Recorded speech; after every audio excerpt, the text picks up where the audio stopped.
Përshëndetje ju them të gjithë ndjekësve të mi në YouTube. Ka që një kohë që nuk kam bërë video për shkak se edhe unë kam obligime dhe kam një punë me të cilën edhe jetoj. Mirë po, nuk do të thotë që unë do të ndalem. Ju kam premtuar qysh në fillim dhe kam thënë se asnjëherë unë derisa të vdes dhe të më punon goja nuk do të ndalem për shkak se temat për të cilën unë flas është shumë më e madhe se sa vetë jeta e një njeriu dhe është e transmetuar prej gjenerate në gjenerate dhe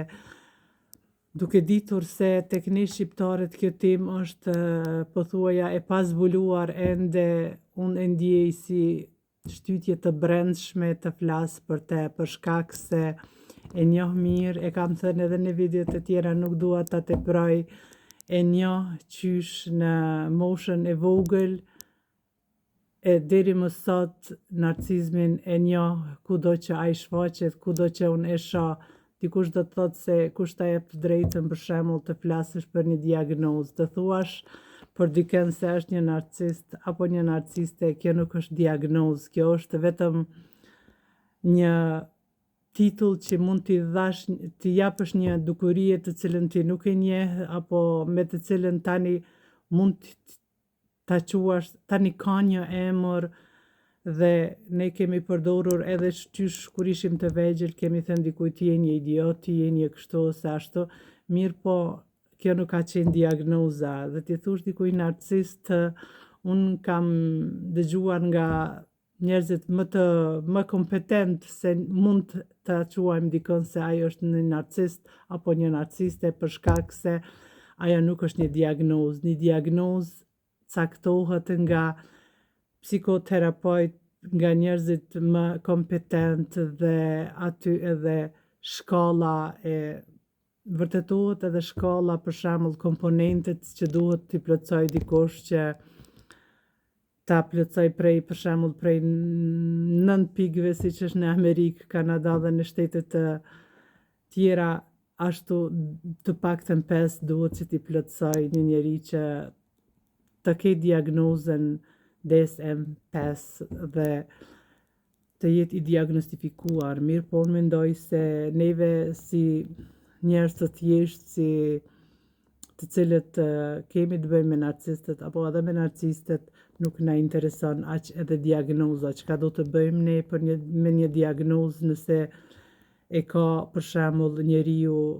për të cilën ne dyshojmë apo ne mendojmë se është një narcist apo një narciste, ai nuk na ndihmon asgjë, mirë por neve na intereson të dimë se si vepron dhe se si të mbrohemi nga narcizmi. Nuk është diçka që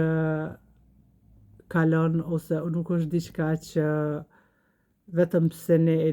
identifikojmë ai fillon dhe e zhduket, jo, asnjëherë. Përkundrazi, njerëzit studiojnë, bëjnë studime për shembull për mjekësi 5 vite ose magjistron dikun 6 vite, 7 vite, mirë po ai bëhet një profesionist në lëmin e vet. Mirë po një narcist është i diplomuar në një tjetër lëmi krejt tjetër dhe studimet e tij na kanë zgjatur qysh nga fëmijëria e tij e hershme, siç thonë psikologët, dikun nga mosha 3 deri 9 vjeçe dhe asnjëherë nuk kanë pushuar duke i perfeksionuar metodat, duke i bërë ato sa ma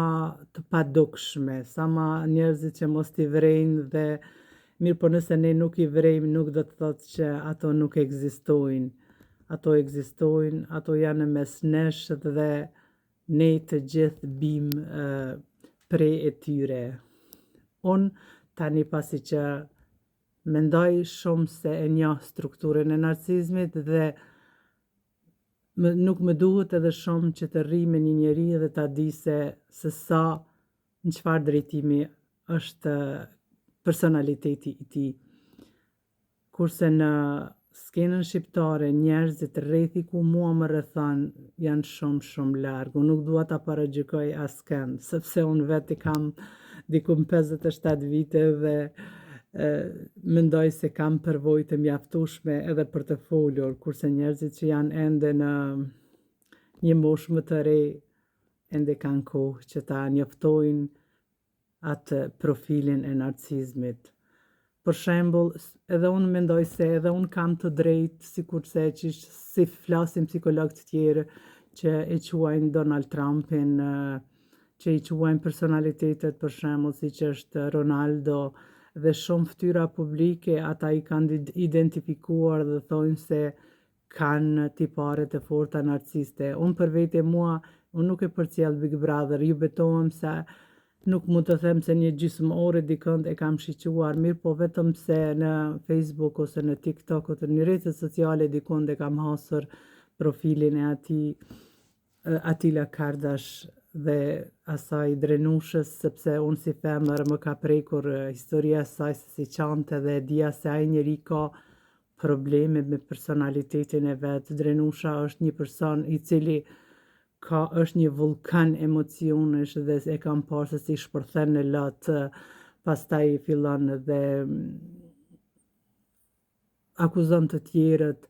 është tipike një viktim e narcizmit e cila më e ka humbur rrugën e vetë dhe nuk e di më se çka do. Kurse shoqëria shqiptare atë e quan me lloj-lloj, është një viktim e pasheruar me lloj-lloj emrash dhe thotë se po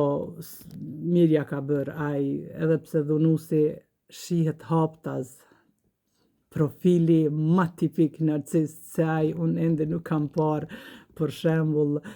para ftyrës së tij i thuhet se ai ka dhunuar, ai ka bërë dhe për këtë gjë as nuk e trem syrin dhe sikur të ishte gjëja më normale në botë të rrahësh nënën e fëmijëve të tu. Aty për aty sa Drenusha ishte në Big Brother, mendoj se kështu kishte ndodhur dhe ai kishte angazhuar, kishte bërë të pamundur thuja edhe vjehrës së vet që të merr fëmijët e vet dhe të kujdeset për ta. Dhe kështu që nuk vonoj shumë siç është profili i tij dhe tani më unë po shoh në TikTok, po shoh se ajo Rovena, ajo këngëtarja ka rënë në grackën e tij. Do të thotë se një narcist nuk i duhet, sidomos tek ne shqiptarët, nuk i duhet shumë që ti mshef këmbët, por ai vetëm ta tregoj atë masken e tij para njerëzve dhe masa e cila ka shumë tipare, si shoqëni masi kemi edhe vetë tipare narciste, të gjithë thojnë ky ja u paloj të gjithëve. Humori i tij ju e keni pasur se çfarë humori bën ai, është një helm, është një tipik toksik humor i cili thjesht i patolerueshëm dhe psikopat. Njerëzit thonë se bravo, ai po apalon të gjithëve, ai po i di, normalisht që i di të gjitha, sepse është një narcist i cili ka studiuar për të manipuluar, ka studiuar për ta bërë masën për veti, ka studiuar që fajin ta hedh gjithmonë tek të tjerët dhe asnjëherë mos ta pranoj dhe kështu që unë them që nuk na duhet edhe shumë që ta kuptojmë se një njeri është i tillë, mirë po masa e përkra, masa i jep energjinë. Unë kam thënë që vëmendja për narcistët është ai oksigjeni dhe përderisa kudo në media, kudo në politikë ku ata janë e marrin vëmendjen e duhur, ata asnjëherë nuk do të pushojnë dhe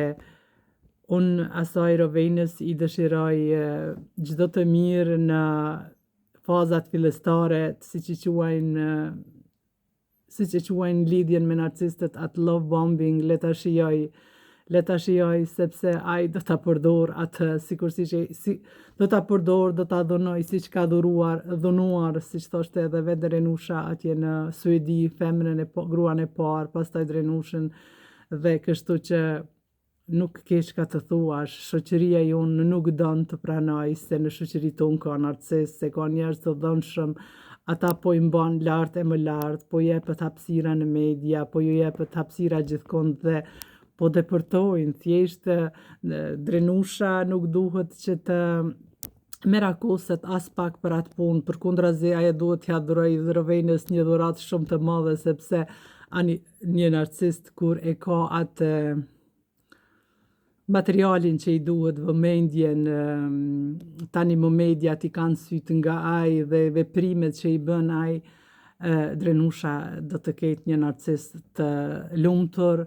përballë një baba të fëmijëve të saj dhe kur një narcist është i lumtur edhe ajo mund të përfitojë dhe kështu që çka mund të bëj tjetër përveç se të falenderoj viktimën e ardhshme për të cilën është vetëm një numër i ardhur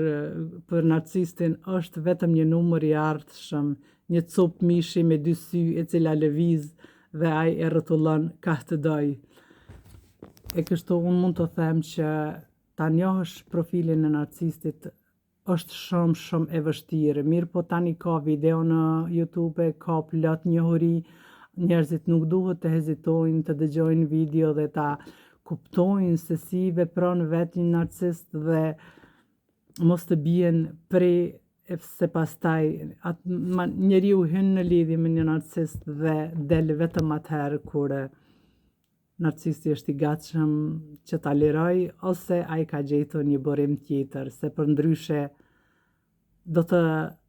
pësoni siç e ka pësuar Drenusha, e cila ishte në gjendje çdo moment prapë edhe të bashkohej me te, vetëm se ai t'i kërkon diçka, i t'i kërkon të falje, mirë po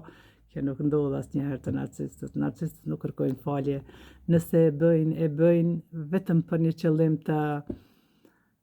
që të manipulojnë prapë ose e kanë një qëllim prapa kërkim faljes që shpejt edhe i del ajo shihet edhe haptas për shka e ka pasur. Unë ju përshëndes.